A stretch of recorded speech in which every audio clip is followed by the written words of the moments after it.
How does magic work? Magic is an agreement between the shaitan on one side and the magician on the other. The magician agrees to do certain things for the shaitan, and then of course the shaitan agrees in return to do certain things for the magician. So let's start by looking at the cave. This one is fine. This one's not going to upset anybody, inshallah. There's nothing in here that's going to be particularly horrible. And as I said, I'm going to try and avoid the worst of them, because I did have people fainting in previous lectures. Okay, so you see this person has made a circle and they've created an altar at the front. The altar has magical symbols in it and symbolism. Each single symbol has a purpose. Each color of each candle has a purpose. You can see in there is a little shrine at the front with a triangle. And the use of the circle and the triangle is going to come later on. You'll see that very clearly. Each of those candles has a purpose and a reason.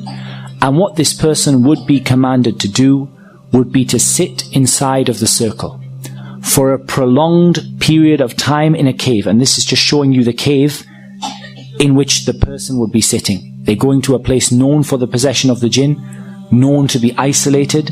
They're sitting inside of that cave, and then they are going to be sitting for such a prolonged period of time, lighting the candles and beginning to mention the name of the shaitan, call upon the shaitan and invite the shaitan to come to their presence. And they would usually be asked to relieve themselves in the same circle that they sit in, and to sit in their own filth. But that's the lightest one. I thought I'd test your stomach first of all. That's the lightest one. Now let's go and have a look at what magicians do with the Quran. This is a public sewer. It's full of, waste and excrement. And they're trying to fish out something from the public sewer. And we're going to keep going. And the Shaykh, he climbs down into it. And this is what they pulled out of the public sewer.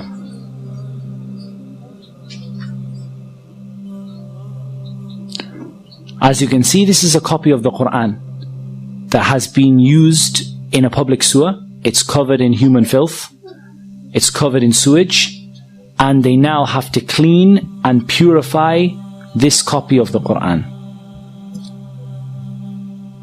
Just in case you thought that was a one-off, we'll show you another video. This one has 51 copies of the Mus'haf that have been disgraced by the magicians. As you can see, they are covered, these are all copies of the Quran. They are covered in knots. They are covered in filth inside of them. They're going to open one of them up. They're covered in pins like voodoo dolls. They're cutting them open, and you see the state of the Mus'haf inside. You can see the color of the water that is coming off of the copies of the Quran as they're washing them, as they're opening them.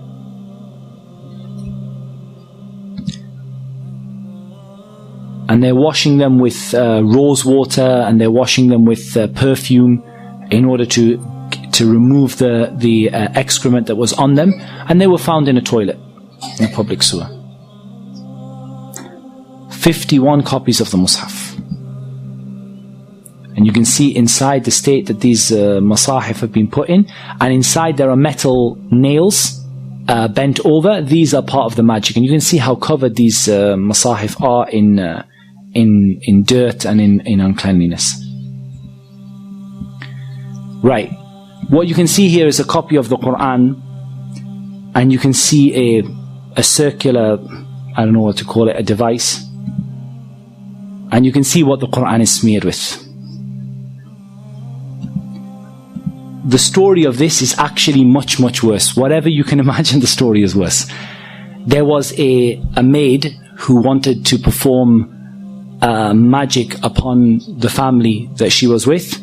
She took a copy of the Quran, she placed it into this tube, and she placed it where she placed it when she was on her monthly cycle, and she covered the Quran in menstrual blood.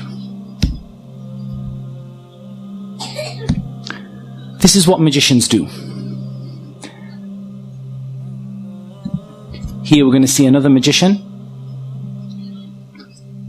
And this magician is going to show how he's been caught.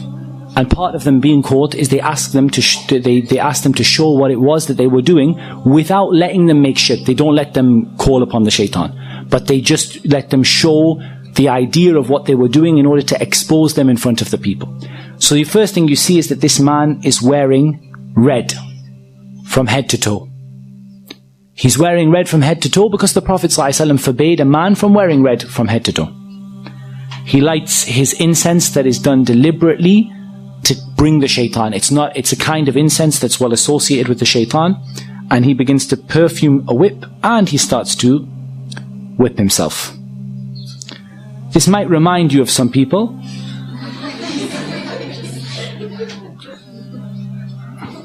And I'll make no further comment than that. Now, what you can see there is curtains on the wall that again he has disobeyed the Prophet ﷺ by placing curtains all over the wall. And what you see here is blood stains on the curtains. Now, what he would do is he would sacrifice a rooster. The rooster that's associated with the calling of the people to the Fajr prayer. They would sacrifice a rooster to other than Allah. To sacrifice a rooster to the shaitan and then allow it to flap around the room, spreading the blood all over the walls. And then you would see what this person would do. They have some more little tools that they use. They would then lie in a position of humility and a position of lowliness. And you're going to see. And they would stay in that position calling upon the shaitan. Calling upon the shaitan to appear before them, calling upon the shaitan to help them, calling upon the shaitan to aid them and to support them. And what they do is they make a contract between themselves and between the shaitan. And this contract is then placed in a number of places. And I'm going to show you some examples. This here is a bird that was confiscated from the house of a magician. And you can see stitched into its wing or onto its tail. I've got all sorts of them, this one.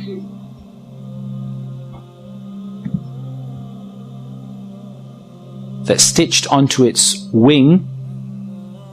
You have either a written piece of paper with the magic written on it, or you have various strings and threads that have been blown, the magic has been blown over them. I think the other one is a little clearer, so I'll put the other one on. So this is another bird that was confiscated from the house of a magician, and you can see very, very clearly there that it has stitched into its wing a contract that is written between the magician and between the shaitan.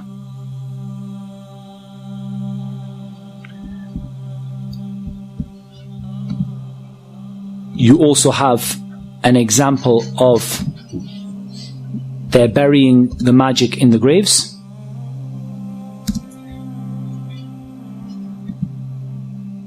So they go out to a grave and they dig inside the grave. They've caught a magician, or they've been informed by a magician as to where the magic is hidden. And you're going to see that they bring out from the grave, they've been told what side of the grave to look at, and they bring out usually a plastic bag, and the bag has various magical items in it. You can see there that you have the letters and the symbols that we're going to talk about tomorrow, and you're going to learn about what those symbols and letters mean. We'll show you another one that comes out of the grave.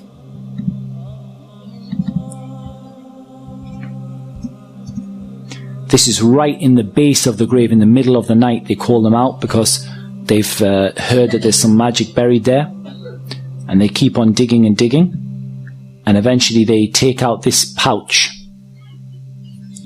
And they start to open the pouch. And we're going to see what's in it.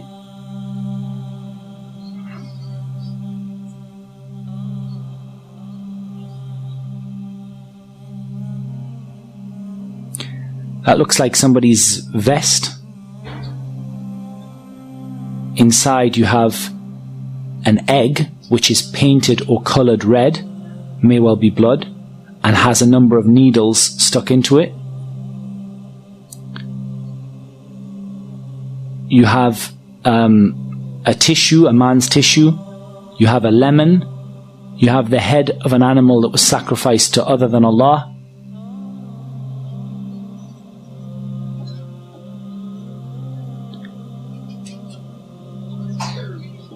And it's not uncommon for them to put inside of the head of the animal some magic. And you have these writings, you have all sorts, it's covered in blood. You have a child's nappy in there. And you have a sanitary towel. And there's some Quran in there as well.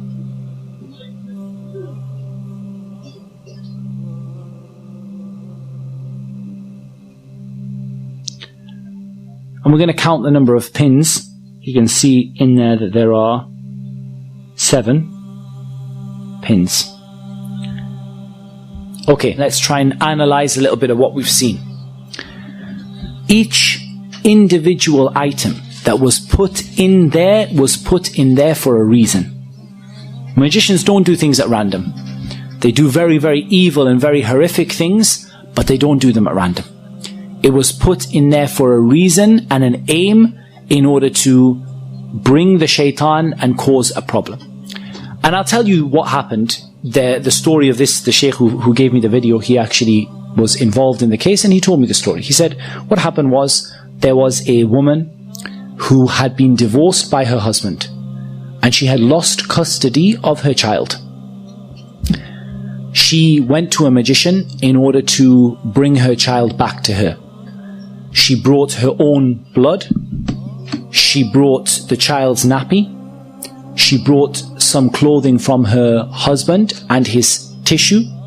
And she brought an animal, and the animal was slaughtered to other than Allah. And I want to make something very, very, very clear. The magician in the beginning would do these horrible acts, and they would leave Islam, and they would, they would sell their soul to the shaitan. However, there's a problem. Once the magician has done that, what's next? The magician says, calls the shaitan, says, I'm willing to make sajda to you in order for you to do something for me. And the jinn and the shaitan say, well, what's the point? You've already disgraced the Quran, you've already left Islam, you've already done the worst of the worst of the worst. There's nothing left to ask from you. So then he says, what can I do for you next to make you carry out my orders once again? And so the shaitan says, now you have to bring other people. It's not enough for you to leave Islam. Now you have to bring other people. And so that magician goes out to convince other people to use their services and to bring them, those other people, outside of Islam. And this is something that you see amongst the magicians, is that they don't simply disbelieve.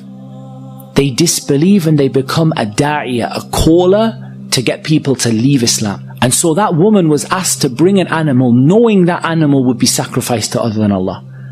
In the beginning, don't think that this magician sat there with horns, and sat there saying, I'm an evil magician. In the beginning, the magician enticed her, look, I can solve your problem, I'm a healer. But when it comes to the crunch, you're going to have to bring me an animal to be sacrificed.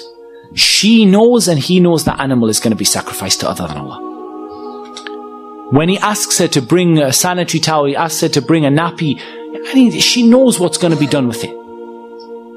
But he has to get her to make that step so that she would leave Islam. And when she leaves Islam, then the jinn will now do another act for him and would afflict her husband and cause him to lose the custody of his child, and for the child to go back to the mother, or afflict the husband to make him love the woman again. And of course it should be mentioned that they never bring anything good. And they never, ever, ever are successful in what they do. وَلَا يُفْلِحُ السَّاحِرُ حَيْثُ أَتَى. The magician will never be successful wherever they are. and the husband would go insane, fall in love with his wife once again, go back to his wife. Within a few months, he will have fallen out with her again. It doesn't bring anything but evil for everybody. It doesn't bring people back together.